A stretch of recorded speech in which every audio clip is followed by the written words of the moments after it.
नमस्कार दोस्तों। पिछली कड़ी में हमने बातचीत की थी नज़ले और छींकों के बारे में।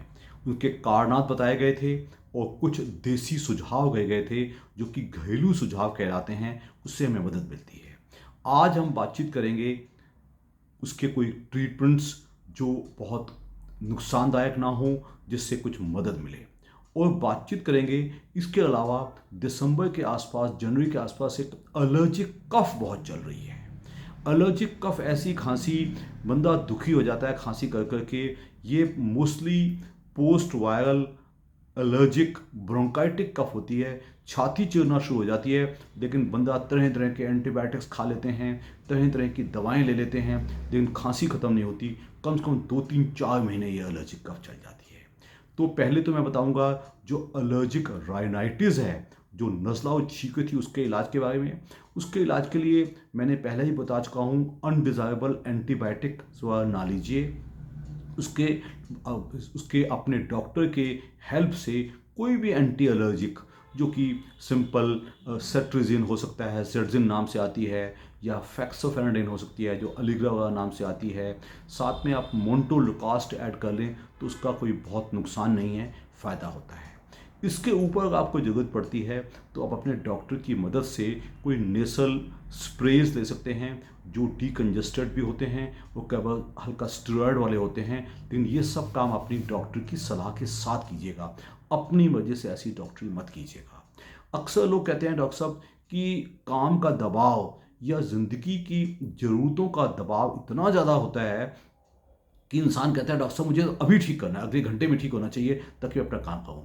ये भावना थोड़ी सी गलत है। उससे क्या होता है, इंसान ऐसी दवाएं लेता है जो स्टेरॉइड्स होते हैं, या जो ऐसी चीज़ें जिससे कि अल्टीमेटली नुकसान होता है। इसको मत कीजिएगा। अपने आप को थोड़ा समय दीजिएगा, अपनी केयर कीजिएगा, पर्सनल केयर, जिसमें कि मैंने पहले बताए हैं, कोई भी हॉट ड्रिंक्स लेना, फ्रूट्स लेना, थोड़ा रिलैक्स करना, थोड़ा आराम करना, इससे हमेशा मदद मिलती है। उससे ज़्यादा मिलती है मदद कि हम जो कॉमन एलर्जेंस हैं, कॉमन एलर्जेंस कोई घर की चीज़ भी हो सकती है। घर में कोई छोंक की प्रॉब्लम, आपके किचन में एग्जॉस्ट फैन नहीं लगा हुआ, आपके कमरे में अच्छा खासा कलीन बिछा हुआ है, उससे जो चीज़ से एलर्जी हो रही है, आपके घर में कोई पेट है उससे एलर्जी हुई है, आप ऐसी जगह पर जाते हैं जहाँ धूल मिट्टी बहुत ज़्यादा है, आप कुछ ऐसे व्यवसाय में हैं जिसमें कपड़े की बुर या रुई की बुर निकलती है, उसमें आप देखिएगा आपको कोई नुकसान होता है। एक चीज़ जो हमेशा हेल्प करेगी वो है एक मास्क।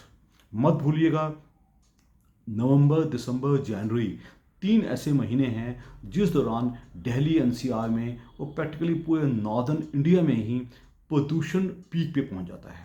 AQI ऑलमोस्ट 300 400 500 600 तक पहुंच जाता है। तो इससे बचने के लिए एक मास्क का इस्तेमाल अगर आप करें तो बहुत फ़ायदा होगा, पर्टिकुलरली छोटे बच्चों में और हमारे सीनियर सिटीजन्स जिनको कि दूसरी बीमारियां हैं, ये इस चीज़ को अगर लें में तो बहुत फ़ायदा होगा।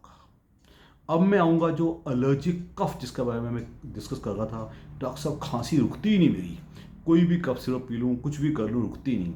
उनको भी पहले तो जनरल सुझाव, जिसमें हाइड्रेशन वगैरह का ख्याल रखना, जिसमें फ्रूट्स का ख्याल रखना, जिसमें आप अपना संतुलित बैलेंस फूड खाइएगा, घर का खाना खाइएगा। बाहर के चाट पकौड़ी, ये फास्ट फूड, शादियाँ बहुत हो रही हैं, लोग डेली बाहर का खाना खाते हैं और फिर वो कहते हैं कि हमें ऐसा क्यों होता है। तो बाहर के खानों में ना कैलोरीज कंट्रोल होती हैं, ना मसाले कंट्रोल होते हैं, सिर्फ स्वाद ही स्वाद के चक्कर में आप कुछ भी खा जाते हैं।